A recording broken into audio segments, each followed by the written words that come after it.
সামনেই এই যে 20শে ডিসেম্বর 2025 শুক্রদেব আমাদের স্যাগেটেরিয়াস অর্থাৎ ধনু রাশিতে ট্রানজিট হচ্ছে। তাহলে এই ধনু রাশিতে যখন শুক্রদেব ট্রানজিট হচ্ছে, এর ফলে ধনুরাশি বা লগ্নের যে সমস্ত জাতক বা জাতিকা রয়েছে তাদের যে জীবনে কীরকম ইম্প্যাক্ট পড়বে, মানে কোন কোন জায়গায় ভালো বা খারাপ হতে চলেছে, সেইটা নিয়ে আজকে আপনাদের কাছে আলোচনা করার জন্য এলাম। তো শুরু করা যাক। আজকে ধনুরাশির যে সমস্ত জাতক বা জাতিকা রয়েছে, যারা এই ভিডিওটা দেখছেন তাদের ক্ষেত্রে একটু জানাই। দেখুন, আপনাদের ক্ষেত্রে হচ্ছে কি না, এই ভেনাস 6th আর 11th লর্ড, 6th আর 11th লর্ড ট্রান্সফার হচ্ছে কোথায় না, ট্রানজিট হয়ে যাচ্ছে আমার সোজা 1 নম্বর হাউসে অর্থাৎ লগ্নে বা রাশির উপরে বসছে গিয়ে। তো এই লগ্ন বা রাশির উপর যখন 6th হাউসের ইম্প্যাক্ট পড়বে, অবভিয়াসলি তখন আপনার 6th হাউস আপনার লগ্নকে লিড করবে। এটা আমরা ভালো করেই জানি। যেহেতু 6th লর্ড আপনার লগ্নে থাকছে, তো তার মানে 6th লর্ড আপনাকে, অর্থাৎ আপনার যে ক্যারেক্টার, আপনার যে লগ্ন, সেটাকে কিন্তু লিড করার জন্য এখন ভেনাস এখানে থাকছে। তাহলে 6th লর্ড অর্থাৎ 6th হাউসের যে প্রপার্টি, সেটা আমাদের জানতে হবে। 6 থেকে আমাদের কি হয়, শরীর স্বাস্থ্য, ঋণ, কর্মজীবন, মানে ওয়ার্কিং যে কম্পিটিশন, এইসব জায়গাগুলো।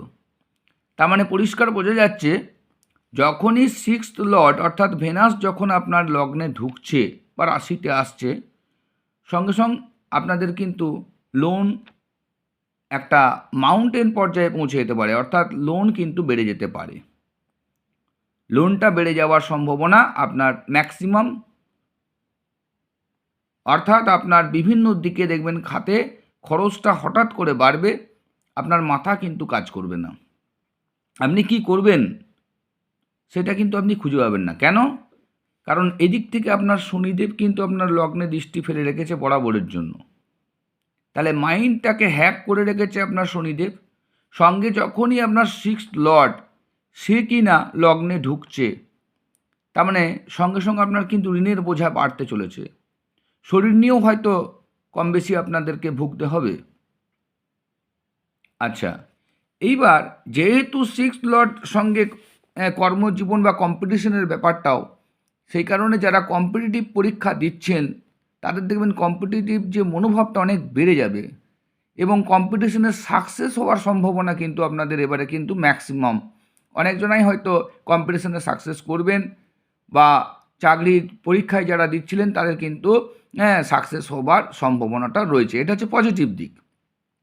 আর নেগেটিভ দিকে হচ্ছে আপনার কি, লোনটা বেড়ে যাওয়ার সম্ভাবনা, শরীর নিয়ে একটু ভোগানোর সম্ভাবনা, এই জিনিসগুলো কিন্তু আপনাদের আসছে।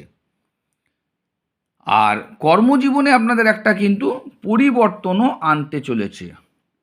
কর্মের জায়গাটা আপনাদের দেখবেন অনেক জনাকারী ক্ষেত্রেই পরিবর্তন এবার হওয়ার সম্ভাবনা চলে আসছে। আর 11th হাউস মানে আমাদের ইচ্ছা পূরণ বা সাকসেসের ঘর। আপনি যেটা ভাবছিলেন যে কর্ম নিয়ে, যেহেতু 6th আর 11th, সেই কারণে কর্মটার উপরেই আমি কিন্তু জোর দিচ্ছি। আপনার যে কর্ম নিয়ে অনেক দিন ধরে চিন্তাভাবনা ছিল, যে ইচ্ছাটা ছিল কর্মের ওপর, যে আমি পরিবর্তন করব বা এই জিনিসটা করলে ভালো হয়, কিন্তু আপনার সাকসেস হচ্ছিল না, সেই সাকসেসটা আপনি এবারে পাবেন। কর্মের যে ইচ্ছা আপনার, সেই ইচ্ছা পূরণের সময় হয়ে গেছে। এইবার কিন্তু আপনার সেটা পরিবর্তন হওয়ার সম্ভাবনা ম্যাক্সিমাম চলে এলো। এবার এটা কারা ভালো রেজাল্ট পাবেন না, যাদের দেখবেন প্রত্যন্ত দশা কিংবা মহাদশা এই শুক্রের চলছে, তাদের ক্ষেত্রে কিন্তু কর্মের জায়গাটা কিন্তু যেটা বললাম পরিবর্তন এবং পজিটিভ একটা ইম্প্যাক্ট সেটা কিন্তু পাবেন। সবাই কিন্তু এটা পাবেন না। যাদের ক্ষেত্রে খারাপ গ্রহের একটা দশা চলছে বা অন্তর্দশা প্রত্যন্ত দশা চলছে, তাদের ক্ষেত্রে অতটা ভালো রেজাল্ট পাবেন না। এইবার যাদের কিন্তু শুক্র পজিটিভ আছে বা ভালো পাওয়ারে আছে তাদের ক্ষেত্রে বলি, লোন যদি আপনারা করেছিলেন, এই মুহূর্তে যদি আপনি লোনটা শোধ করার ইচ্ছা করেন তাহলে শোধ করতে পারবেন। কারণ এই যে 6 আর 11 হচ্ছে আপনার ইচ্ছা পূরণ, আর 6 হচ্ছে লোন নেওয়ার ইচ্ছা থাকলে লোন নিতে পারবেন। যাদের লোন ছিল তাদের লোনটা বেড়ে যাওয়ার সম্ভাবনাও থাকবে।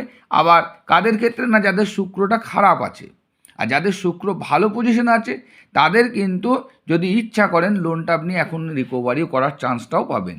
তার কারণ বৃহস্পতি দেব কিন্তু এখন আপনার এখানে আছে, কোথায়? মিথুনে। তাহলে বৃহস্পতি দেব কিন্তু আপনার শুক্রদেবকে সরাসরি সপ্তম দৃষ্টি, সমসপ্তমে আছে।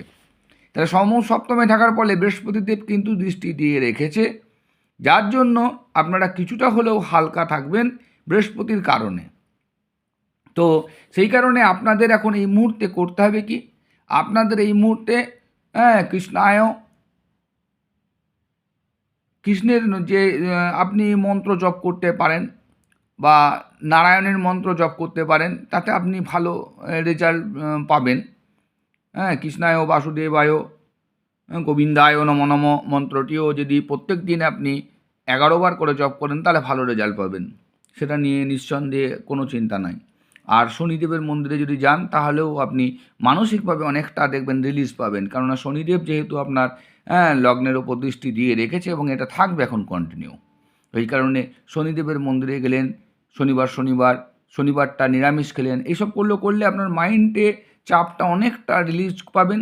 আর কৃষ্ণের নাম যদি আপনি করতে পারেন, যে কোনো নাম, অনেক তো কৃষ্ণের নাম আছে, তো ভগবত নারায়ণ নমঃ মন্ত্রটিও জপ করতে পারেন, বা ওই যেটা বললাম কৃষ্ণায় বাসুদেবায় গোবিন্দায় নমো নমঃ মন্ত্রটিকে ডেলি 11 বার জপ করুন, দেখুন খুব ভালো রেজাল্ট পাবেন।